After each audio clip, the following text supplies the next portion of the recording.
Hello friends, and welcome back to the garden. Today let's talk about rosemary. What an excellent shrub rosemary is for your food forest. We have our mother plant over here by the house. We started with one plant and then we made a bunch of cuttings and new starts from those cuttings. So I think we have about 6 plants now in the food forest, but here we go. Rosemary, what a great plant. It is a shrub. Now there's a form of rosemary that grows, it's called prostrate, right down on the ground, like a ground cover. But in its normal natural form, it grows up like a shrub. It can get up to about 4 to 6 feet tall. It's an evergreen. It's originally from the Mediterranean, so it likes pretty dry conditions. It really does not like a lot of mulch. This sandy soil is fine. It doesn't like real rich soil. It does better in really poor, sandy, rocky soil. And the problem is if you make your soil too good for it, the roots will rot and the plant will die. So really prefers hot and dry conditions. You know, a little bit of moisture, a little bit of rain once in a while, but the main thing is it should be really well drained and full sun. It likes a lot of sun. So this one is in a good spot, at least for now. Eventually though, it's not going to be a real good spot for it. Remember, a food forest is all about change, and managing the change over the years. Your food forest should change quite a bit. And in the coming years, what I expect to happen here is that this plant right here, which is a wax myrtle, native Florida shrub, nitrogen fixing shrub. This wax myrtle's gonna grow really large. It's a large shrub, or you can even call it a small tree. So it's gonna completely shade out this whole area, and this rosemary will begin to decline as it's gonna be in too much shade. Also, it won't have good air circulation around the plant once this wax myrtle gets real thick and big in here. So it's not gonna be ideal.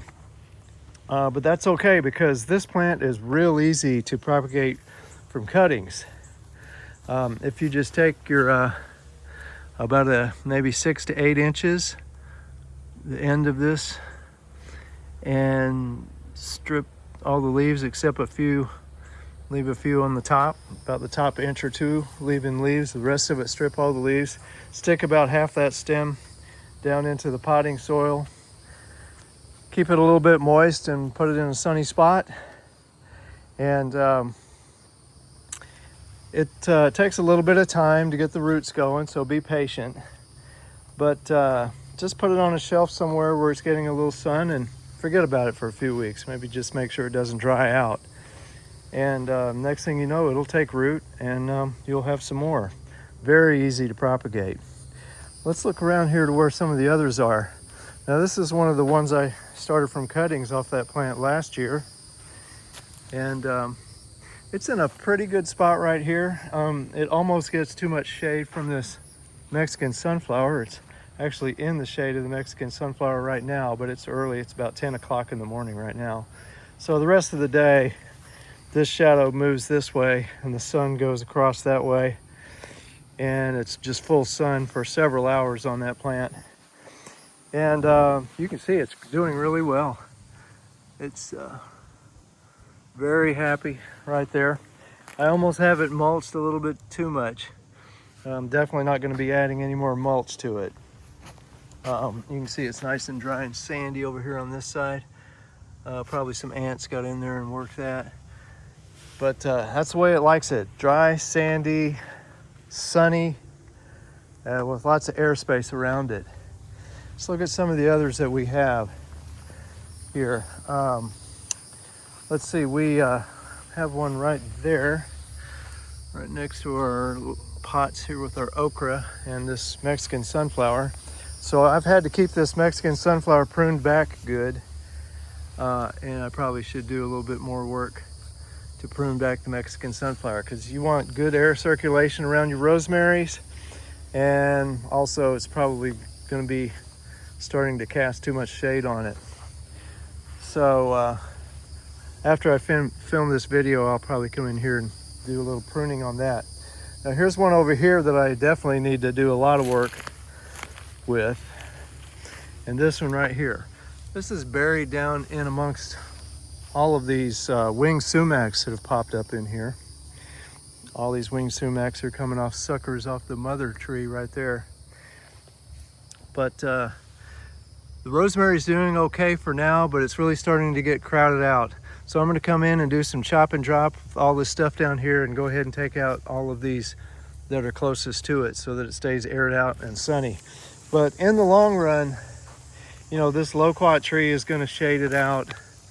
So the general trend for me is, in the long run, I will be making more cuttings, propagating this a lot more, and moving and planting a lot more of them towards the back of my property, back that way, which is sunnier and drier, and will be sunnier and drier for more years than it's going to be up here closer to the house. All of this up here closer to the house, like even this one that we were just looking at, that's going to be shaded out by this loquat tree, and also by other trees in this area like this Asian persimmon here. Here's another one. For now it's pretty good and sunny, but there's too many grass and weeds crowding it out. So the problem is in Florida, we get these heavy rains in the summertime sometimes. And then if the air gets stagnant, it just sits, and then all that moisture and humidity sits on the plant. It can cause problems for rosemary. So that's why I'm going to go in and do some work to just air it out and keep it to where it can dry out real good in between the rains. I think I've got another one over this way. Yeah, right here. This one's in pretty good spot. It's getting full sun already now. It'll get several more hours of full sun today. But I could go in and clear out some of these grass and weeds that are underneath it. But rosemary, why is it so good? Why is it so important to have rosemary in your food forest? It is an insectary powerhouse plant. So to be an insectary plant, you have to do at least one of two things. And with the rosemary, it does both of them. Okay, so one, it needs to have flowers so that you know, you're feeding all the pollinators, bees and butterflies and such. And in the early spring, rosemary flowers. And it flowers at a critical time, very early in the spring, when almost nothing else is flowering yet.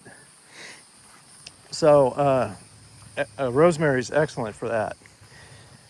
At the same time, to be a good another feature for a good insectary plant is to be a pest confusing plant. And all those oils in rosemary that give it that wonderful smell and adds that wonderful flavor to your food, to your rosemary bread and your spaghetti sauce, Italian pasta sauce, and other dishes like that. Well, those same oils are really good at confusing pests and causing the wonderful smell of your ripening fruits to be basically masked by the smell of the rosemary. So pests that might get into your crops, start feeding on your fruit and so forth, they're not even going to smell your fruit. They're going to smell the rosemary and they're just going to move on. So it's a good pest repellent plant. So yeah, it's an insectary powerhouse because it actually does both of those things with the early spring flowers and then the year-round aromatic oils of the plant as a pest confuser. Now, why am I back here? Because I don't have any rosemaries back here. In the long run, this area back here is going to be a better place for my rosemaries. I think most of the ones I have over by closer to my house, they're eventually going to get shaded out. And the ground's going to be too good. The soil's going to be actually quite rich over there. Over time, it's going to get better and better. Now out here, I've got things that like dry conditions. Things like jujube, There's a little jujube tree. It's coming along okay. I need to go in and go ahead and chop and drop a little bit around it to keep it nice and dry, because that's what it prefers.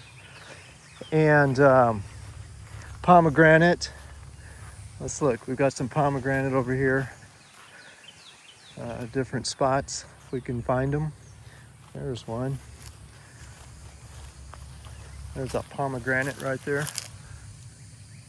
And I haven't mulched a lot around these pomegranates. They actually don't like mulch. It's a desert tree. And so out here with the pomegranates and the jujubes and even the figs. Now you want to mulch figs. Figs are kind of interesting, because they actually like mulch, but they don't like wet feet too much. So mulch helps them get established, and then after that they are used to growing in the Mediterranean region, where it's dry, sandy, and well drained. So I've used a lot of mulch in here to get these figs going. And you know, our sandy soil is so poor that you can do a lot of work with mulch, and even sweet potatoes that I just leave in the ground for soil building, and still have soil that's a long ways from being too rich for figs. Okay, so yeah, even out here around these figs, it's a great spot to grow some rosemary. It's pest free, you know, it grows really well. Once you get it going, you don't have to worry about it. It can take the long dry spells that we have in Florida. So anywhere out in here, which right now, this area out here looks surprisingly, you know, rich and green and verdant. And most of the year out here, it doesn't look this good, because you know, most of the year we're dry, and everything dies back in the winter from the cold, and then it's dry for the longest time until we get into June. So right now we're in the you know, wettest time of the year. We're in late July now. So it's looking greener and more lush back here than it typically would.